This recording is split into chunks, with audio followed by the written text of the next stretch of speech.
আসসালামু আলাইকুম প্রিয় দর্শক, আশা করি সবাই অনেক অনেক ভালো আছেন। আজকের পর্বে আমি আপনাদের তৈরি করে দেখাবো চিকেন নাগাস্ট। এই চিকেন নাগাস্টটা তৈরি করা খুবই সহজ, খুবই অল্প উপকরণ দিয়ে তৈরি করা যায়। ফ্রোজেন ফুড চিকেন নাগাস্ট এর স্বাদকে হার মানানোর মতো ঘরের তৈরি পারফেক্ট চিকেন নাগাস্ট রেসিপি, যেটা কিনা খুবই স্বাস্থ্যসম্মত। আশা করছি আমার আজকের এই চিকেন নাগাস্ট খেতে খুবই ভালো লাগবে। তাই চাইলে আপনারা এটা ট্রাই করতে পারেন। ট্রাই করে অবশ্যই লিখে জানাবেন কেমন হয়েছে। আশা করি আপনাদের কাছে ভালো লাগবে। আমার বাচ্চারা খুবই পছন্দ করে, এটা খুবই মজার। আপনারা একবার বাসায় বানিয়ে দেখবেন। চিকেন নাগাস্ট তৈরি করার জন্য আমি এখানে হাড় ছাড়া মুরগির মাংস নিয়েছি 500 গ্রাম। ছোট ছোট টুকরা করে খুব ভালো করে এটাকে আমি ওয়াশ করে পানি ঝরিয়ে নিয়েছি। এরপর এটাকে আমি ব্লেন্ডারে ব্লেন্ড করে কিমা তৈরি করেছি। কেউ চাইলে শিলপাটাও বেটে নিতে পারেন। আর লাগবে পাউরুটির গুঁড়া। আমি এখানে ছোট সাইজের 5 পিস পাউরুটি নিয়েছি। আপনাদের পাউরুটি যদি বড় হয় সেক্ষেত্রে আপনারা 3 পিস নিতে পারেন। আর ব্রেডের যে চারপাশে লাল অংশ রয়েছে সেটা কেটে বাদ দিতে হবে। ছোট ছোট টুকরা করে কেটে ব্লেন্ডারে ব্লেন্ড করলেই তৈরি হয়ে যাবে পাউরুটির গুঁড়া। এটা আমি গুঁড়া করে নিয়েছি, ঠিক এরকম হবে।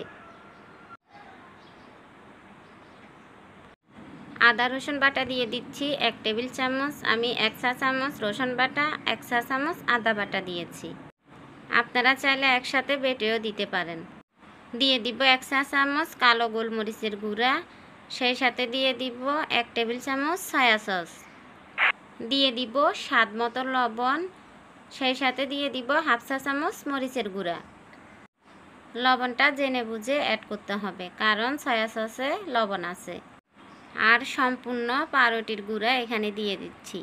পাউরুটির গুঁড়া দিয়ে এখন ভালো করে মিক্স করে নিব।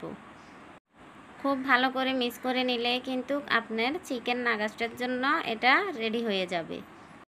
খুব বেশি মশলার দরকার হয় না, অল্প মশলা দিয়ে চিকেন নাগাস্ট তৈরি করা যায়। তা আমি সব কিছু ভালো করে হাত দিয়ে মেখে নিয়েছি। প্রথমে সামান্য তেল দিয়ে দিলাম। আপনাদের কাছে সময় থাকলে আপনারা রেস্টে রেখে দিতে পারেন। তা আমি রেস্টে রাখছি না, সাথে সাথে বানিয়ে নিচ্ছি, কারণ তেলটা লাগিয়ে নিতে হবে। তেলটা যদি না লাগায় এটা উঠানো যাবে না।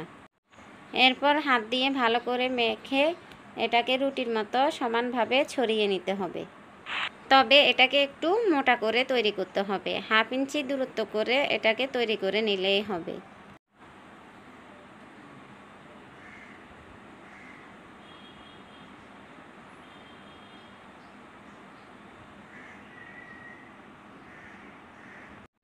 চারপাশ সমান করে কেটে স্কোয়ার শেপে কেটে নিচ্ছি। তবে কেউ চাইলে এটাকে ত্রিভুজের শেপ দিতে পারেন বা গোল করে তৈরি করতে পারেন অনেকটা কাবাবের শেপে, অথবা আপনারা চারকোনা করেও করতে পারেন। তবে চিকেন নাগাস্ট স্কোয়ার শেপটাই দেখতে ভালো লাগে।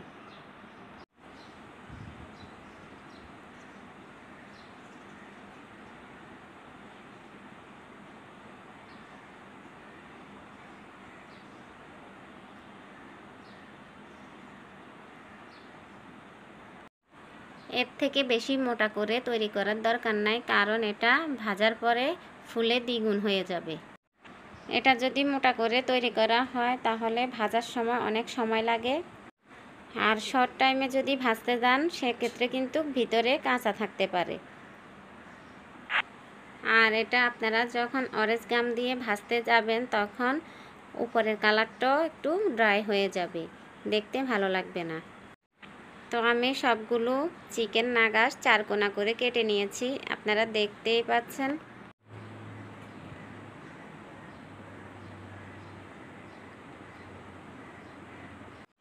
তো একটা মিক্সিং বোলে একটা ডিম নিয়ে নিয়েছি। দিয়ে দিব সামান্য পরিমাণ লবণ, 1/2 চা চামচ কালো গোলমরিচের গুঁড়া আর 1 টেবিল চামচ লিকুইড দুধ। সব কিছু একসাথে মিশিয়ে ডিমটাকে খুব ভালো করে ফেটিয়ে নিতে হবে। আপনারা চাইলে সাদা গোলমরিচও দিতে পারেন। তো আমি ডিমটাকে ভালো করে ফেটিয়ে নিয়েছি। আরেকটা বাটিতে আমি এখানে অরেঞ্জ গামস নিয়েছি, আপনারা চাইলে কেউ ব্রেড গামসও নিতে পারেন। তবে ব্রেড গামসের থেকে অরেঞ্জ গামস দিয়ে তৈরি করলে দেখতে খুব ভালো লাগে আর খেতেও খুব ভালো লাগে।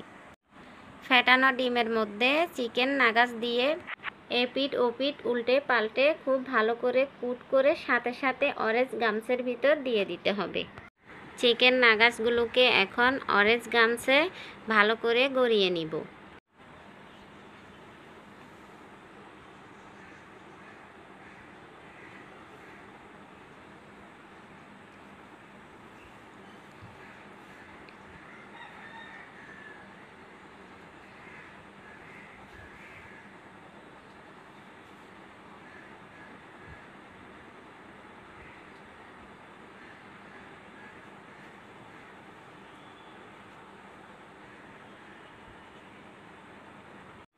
তো সবগুলো চিকেন নাগাস তৈরি করে নিচ্ছি, দেখতে খুব সুন্দর লাগছে, দেখতেই পারছেন।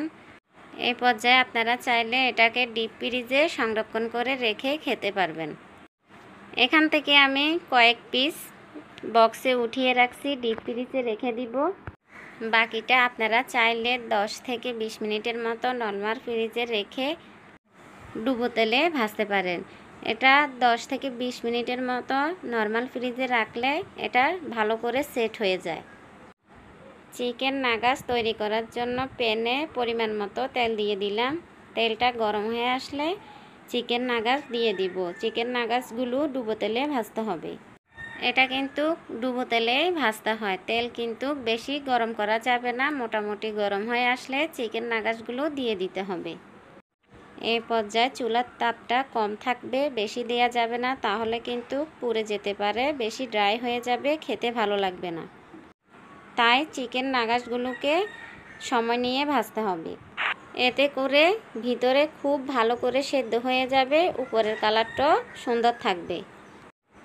এটা মুরগির বুকের মাংস, এটা সেদ্ধ হতে বেশি সময় লাগবে না, তাড়াতাড়ি সেদ্ধ হয়ে যাবে। আর এই সময় যখন আপনারা চিকেন নাগাসগুলো ভাজবেন খুব সুন্দর একটা ঘ্রাণ পাবেন।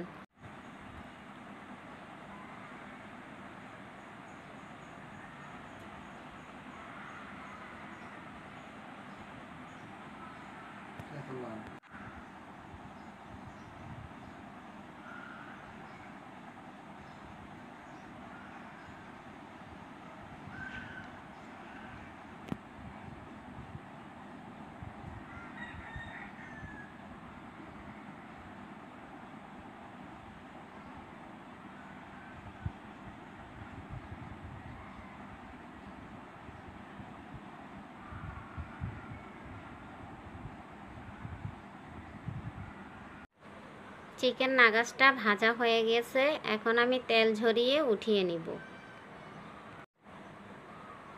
দেখুন কত সুন্দর এগুলো ফুলে উঠেছে, কত সুন্দর একটা কালার এসেছে।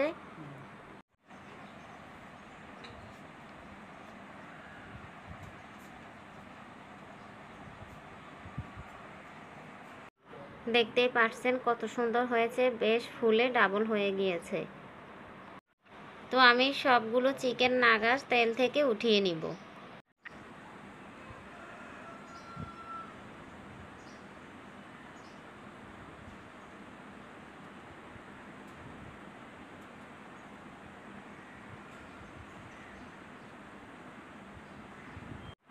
দেখতে পাচ্ছেন খুবই লোভনীয় হয়েছে, দেখেই খেতে ইচ্ছে করতেছে। খুবই মজার ছিল, আপনারা বাসায় অবশ্যই ট্রাই করবেন, আর ট্রাই করে আমাকে লিখে জানাবেন কেমন হয়েছে। তো আমার ক্যামেরাতে কালারটা খুব একটা বেশি ভালো আসতেছে না।